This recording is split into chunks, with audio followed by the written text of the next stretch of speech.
iweje mtu wa Mungu kamuoa kahaba? Lasikitisha sana, mwanga nayo giza, kapatana tangu lini? Mungu alimuagiza Hosea amuoe Gomeri, ampe mtumishi wake mwanamke mzinzi. Sikiliza, iweje mtu wa Mungu kamuoa kahaba? Lasikitisha sana, mwanga nayo giza, kapatana tangu lini? Mungu alimuagiza Hosea amuoe Gomeri, ampe mtumishi wake mwanamke mzinzi. Mungu hataki waja wake gizani, atutaka sote mwangani. Japo tukahaba wa kiroho, bado atupenda, hajatuacha.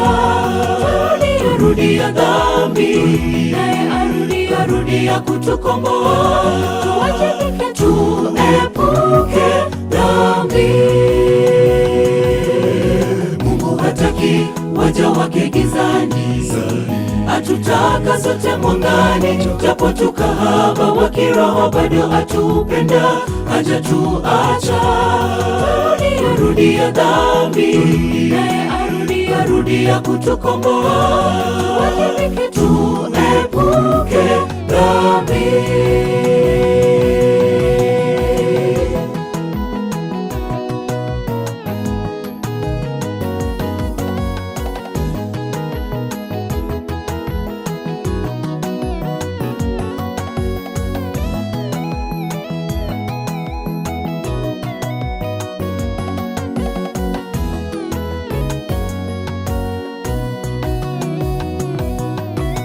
Hakutulia kamwe, hata baada ya kutwaliwa, alizidi kuzini Gomeri.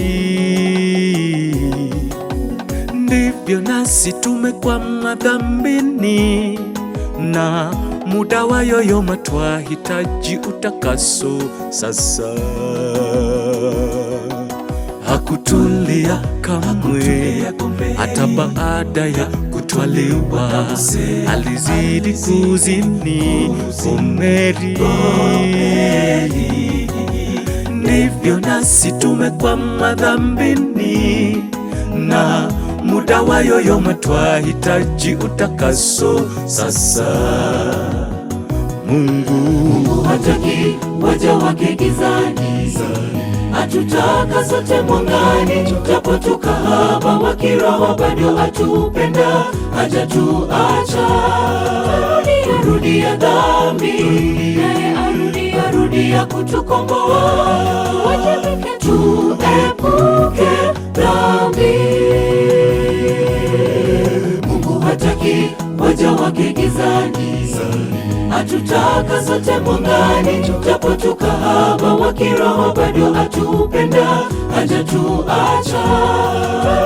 Rudia dhambi, naye arudia kutukomboa.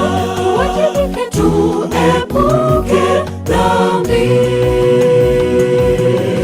Mungu hataki waja wake gizani, atutaka sote mwangani. Japo tukahaba wa kiroho, bado atupenda, hajatuacha. Rudia dhambi, naye arudia kutukomboa. Tuwajibike, tuepuke dhambi. Mungu hataki waja wake gizani, atutaka sote mwangani. Japo tukahaba wa kiroho, bado atupenda, hajatuacha. Rudia dhambi, naye arudia kutukomboa. Tuwajibike, tuepuke dhambi.